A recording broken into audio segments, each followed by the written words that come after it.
my summer goal list. I was expecting to just kind of like creep on your guys' tags and steal some, but you guys have been tagging me and things, so thank you so much. I don't think I've said in any of my videos just because like I'm already like all nervous and anxious and stuff. Everyone who I've talked to so far has been so nice. The community, as most people say, is really welcoming, and I haven't experienced anything different. So thank you everyone who's commented, who's tagged me in things, who's mentioned me. Like, all of that's really, really nice, and I definitely take notice even if I don't mention it in my videos. I don't know, I get super jittery during videos, and I'm starting to get better at it. I just edited a video where I do my own original tag, and I kind of felt like really comfortable while doing the tag. I felt a lot less self-conscious while I was doing it, and I think it's because like you literally know your audience. Everyone who has communicated back and forth with me, I've really enjoyed it, so thank you so much. Which leads me back to the beginning of this, which is I have been tagged in several videos. So I am going to try and do these tags because I want you guys to keep tagging me,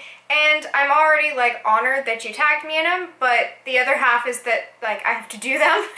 So I'm gonna go ahead and do that. I might switch this outfit out, but it won't be to like trick you guys. It'll be because it's been like 80 degrees in Portland recently, and like we're just not acclimated for it. We say we want it and then we get it and we don't know what to do or what to wear. So yeah, for the most part, turquoise, I'm doing these tags. My first tag and the tag for this video is an original tag, not my original tag, but the original tag from Just Another Story. Caitlin from Just Another Story created this tag and then tagged me in it, so that's super cool. I really liked the questions too. Not all of these holidays are celebrated by me, but I'm assuming just like with the solstice tag, it's not really what you prescribe to, it's like the symbolic meaning behind it, and all of these questions are super cute and fit into this tag perfectly. So we're gonna listen to my intro really quick and then we will start the tag. This is the Special Occasions Booktag, and question number 1 is birth. That's fair. Birth. What is the book or series that got you into reading? I've had several books or series that got me into reading. I remember my mom reading me Harry Potter and me being pretty avid about getting to every single next chapter. I was really young when we were reading that. I was really young when my mom was reading that to me. I remember handing all my different family members the book, trying to pawn each one off on reading to me because like I would not be just read to at bedtime. I had to be read to at all times. And then we'd just give them off a list of how to pronounce the words because half the time people were just like, what is this book? 2 is Thanksgiving. Name a big book that left you feeling satisfied. For this, I'll go with my most recent read. It's not like the biggest book I've ever read, but it was a conclusion and I really, really enjoyed the latter half of this book, so I was satisfied with its ending, and that is Crooked Kingdoms by Leigh Bardugo. This is the second book in the Six of Crows duology. After the first book, I definitely needed a conclusion, and this book definitely satisfied it. 3. Christmas. What is the best book you've ever received as a gift? Hold on, let me grab it. My boyfriend definitely was taking a risk when he bought me this book. I'm definitely like a mood reader, so I usually pick a book based off of my mood, but he went ahead and bought me not one, but the entire series of the Raven Boy cycle. And this was the best gift I could have ever been given because it's the gift that keeps on giving. I'm in love with it. I'm in love with her writing. It's whimsical. It's melodic. I really just can't get enough of this series. And when I looked at it, I didn't really think much of it. I thought it was a pretty cover, but I had never heard of the author before, and I had never heard of the books, and I wasn't part of BookTube, not even like as a voyeur at that point, so I went into this blind. The writing style caught me off guard, and then I fell in love. So yeah, without a shadow of a doubt, the best book gift I've ever been given is the Raven Boys and the entire Raven Cycle series. 4. Birthday. Name a book that brings you childlike joy. I went with The Last Unicorn by Peter Beagle. I read this book as a child, but it was after watching the movie The Last Unicorn like bajillion times. I think that and The Labyrinth. I would just listen to David Bowie while jumping up and down on my bed, and then I would fall asleep to The Last Unicorn. So there's a glimpse into my childhood. When I read The Last Unicorn, I get that feeling feeling of reading something that's truly like a mystical fantasy book and just feeling really carefree. 5.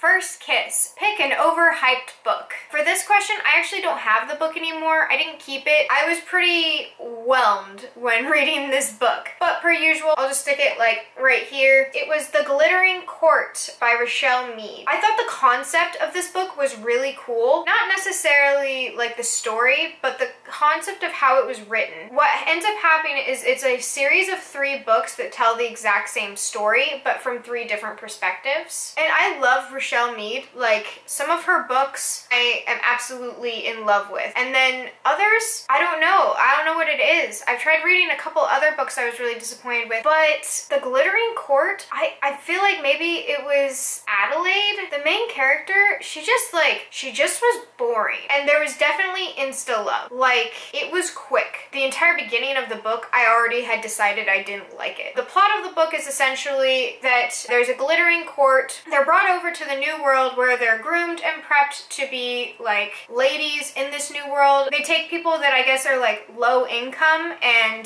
they ship them across and then make them ladies so that they have a second chance at like being in high society. But overall, I don't know. There was something about the plot as well I didn't care for. You have the different women and they are categorized. There's a lot of girl hate girl. I'm not gonna make it a rant about Richelle Mead's Glittering Court series. The first book in the Glittering Court series, which is The Glittering Court, was overhyped in my opinion. 6. Driver's License. Name a book set in a faraway land. A lot of my books are set in a faraway land. The majority of my books, almost all of my books, are set in a faraway land. I guess I'll go with like the off-the-cuff answer and say because it was set a long time ago in a galaxy far, far away, I will go with Ahsoka by E.K. Johnston. It is part of the canon Star Wars universe, and I love Ahsoka. She's like one of my favorite Star Wars characters, like not the original trilogy. That would be Obi-Wan. But in the entire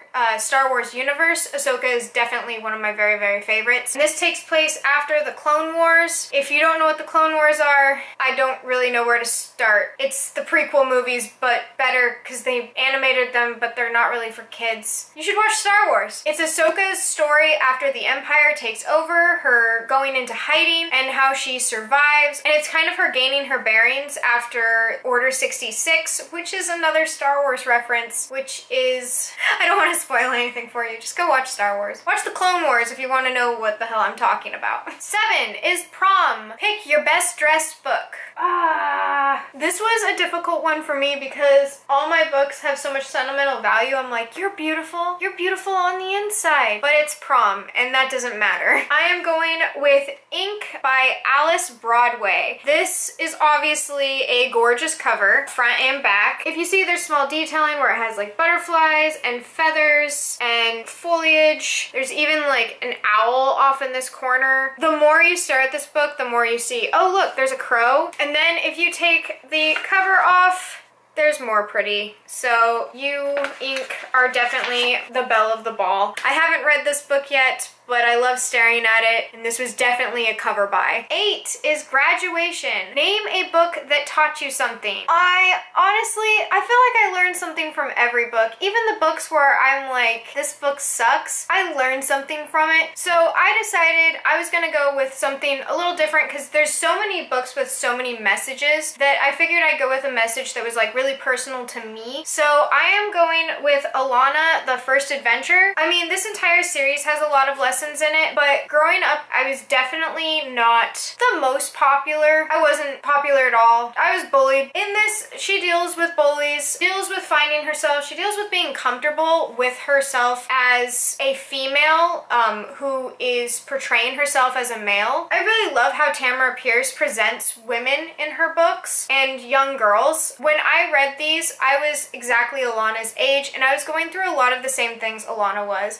It deals with puberty, with femininity, and how females can also have a lot of masculine energy in them. Overall, she helped me really feel comfortable with myself because I didn't really know who I was, and Alana kind of was going through a lot of the same thing, but she was also acknowledging it. She was always trying new things, she was always standing up for herself, and she overall just exuded a lot of confidence while you were still getting her inner thoughts, that she was also very humble and that she didn't always feel she was worthy, but she did always make sure that she was given respect. And I found that to be a really great lesson that stuck with me. I definitely hold my ground and I don't let people step all over me, and I feel like at the beginning of it all, Alana kind of taught me those things. So that was really deep and personal, and I am done with this question. 9 is Moving Out. Your best standalone novel. You have no idea how much I probably just cut out of me staring at my bookshelf, talking to my cat, trying to figure out what of my books are actually novels. I definitely love series more. Like, I need ample time to get like used to a character before I love them. I'm definitely slow to warm. Novels are a little difficult for me. Like, it's hard for me to put them on a high pedestal just simply because I'm like, I don't really know you. So this is a book I've brought up quite a few times, but honestly, I don't have very many novels on my shelf, and this is definitely, I believe, the best one. I mean, honestly, it should just be expected of me anyway at this point, because all I talk about is the Raven Boys and Arthurian legend. I have Queen of Camelot, once again, in my hands, staring at me, by Nancy Mackenzie. A lot of my Arthurian legend books aren't novels, they're usually series. This one somehow packed in every personality that I hold dear into one solid spine. I'm gonna go with Queen of Camelot. I've talked about it a couple different times on my channel. Essentially, it is the story from Guinevere's perspective, and it's just beautifully written. I think that it hits all the major plot points of the major story of Arthurian legend, and it lends a lot of different perspective to the situations that come up. Queen of Camelot, my best standalone. 10 is Promotion, a series in which the sequel is better than the first book. I'm bringing it back, guys. I didn't even really think about it. I hadn't thought of my answer. This is my favorite of the series, so I picked The Dream Thieves, which is the second book in the Raven Cycle series by Maggie Stiefvater. I love Ronan. I know he doesn't love me back, but I don't care. That's fine. He doesn't have to. I don't think I would love him the same way if he loved me back. Ronan is such a complex and interesting character. His dynamic that he brings to the group is, to me, one of the most interesting. And I don't want to get into any spoilers because this is the second book in the series. Go on to The Dream Thieves because you'll know whether you love or hate Maggie Stiefvater's writing, because she like goes all out in this book. Every dark, twisted imagery you can come up with while still like bringing this like savage beauty to it is in this book. I swear. And if you disagree, don't tell me. I can't handle it. I can handle you telling me any other criticism in the entire world, but I can't handle The Dream Thieves. So that's my promotion. I don't have 11 fingers, so 11, Wedding. Favorite bookish romance relationship. So that I'm not doubling up, I'm going with my second choice, which is Zaylee's relationship in Children of Blood and Bone. I'm not sure if it's a spoiler or not, and I know not everyone has gotten to this book yet, so I'm gonna go ahead and just not say who the romance is. It's fairly obvious, but I don't know those reading styles, and I really don't want to ruin anything for anyone in this book, so I will just say Zaylee's romance, I was feeling it like the whole time. There's some really like spicy moments in this book. It's definitely reminiscent of a ship I have from Avatar: The Last Airbender. That's a hint right there, and that's enough. 12 is Anniversary. Name your favorite book from last year. For this one, I don't have the physical copy with me. It was actually a book I was assigned for my Japanese religion class, and it was Nanomba by Shigeru Mizuki. I read this book and I plan on picking it up really soon. I want to take a trip to Powell's Books to see if I can get it there because there's definitely a certain copy I want of it. But this story had so much to it, had such beautiful pictures. Shigeru Mizuki's writing is really poetic. It has long pauses to it where like you can tell you're supposed to be taking in each moment. And this book had a lot of beautiful moments to take in. The fact that it was assigned for me was hilarious because I was just thankful that I knew it existed. So for this one, I'm going with Nanomba. Lucky number 13 is Childbirth, a book that was hard to get through. So for this question, I had my fair choice of books to choose from, but not many of them were left on my shelves, so I am going with Heart of Iron by Ashley Poston. I had a really hard time getting through this book. I kept on wanting to DNF it, but because I pay for the OWL subscriptions, I really wanted to get through it. If it had been gifted to me, I probably would have DNF'd. I have a review of this at the end of my STEM picture books and YA science fiction, along with the Illuminae files, which probably makes it look worse than it even is because I loved the Illuminae files. The writing seemed as if it needed like another run through. I thought it had a lot of good ideas in it, but I had a really hard time getting through it. So much like childbirth, it was painful. 14 is retirement. Name a book that was popular back in my day. Back in the early 2000s, there were two major series I can think of that were really popular, and I devoured them both. The first one I have with me because I just picked it up in a small haul, and it was actually on the top of this pile, so that's cool. And that was The Spiderwick Chronicles by Tony D. Torelli and Holly Black. This book is actually the book that got me into fencing, and the other series was definitely a fun part of my childhood, and that was the series of Unfortunate Events. I really can't choose between the two because this made up a lot of my like angsty, like I'm cool and I'm weird phase of my life. I mean, I'm still, you know, that. But I was definitely finding myself while I read these books, and it determined exactly how bizarre I would act in front of my peers. So thank you, Lemony Snicket and Holly Black, for my deranged childhood moments. And 15, the last on this list, is Death. And for Death, it is a book that made you cry. I'm gonna tell the truth, I'm a crier. When it comes to characters dying in books, I cry. One of the most major cry sessions I had, though, where I almost DNF'd the series, and that would have changed my childhood. But the first time I figuratively died of crying in a book was Harry Potter and the Order of the Phoenix, which is the 5th Harry Potter book. If you haven't read Harry Potter, I'm not going to spoil the end of the 5th book for you, but the major death in the Order of the Phoenix, it got me. I thought that this was the end of my love of Harry Potter. I was so upset. I was so mad. I remember I was at my friend's house and I was excited to finish the book. There was a really big like plot point happening, and it was the height of the novel. We were headed to bed. We just played some N64, and I was laying there and I was reading, and I started sobbing.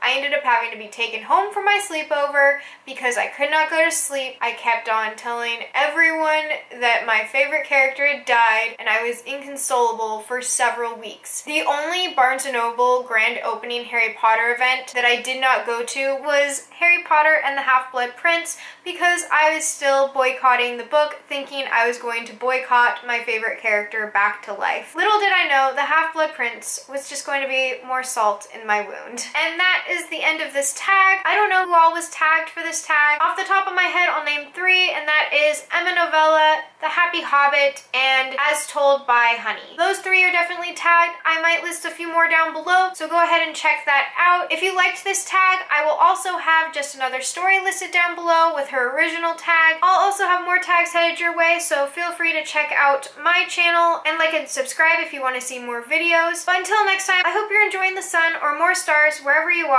Bye! I didn't really have room. You're putting your tail in my tea. You can be up here, but you have to be good. You can't drink tea.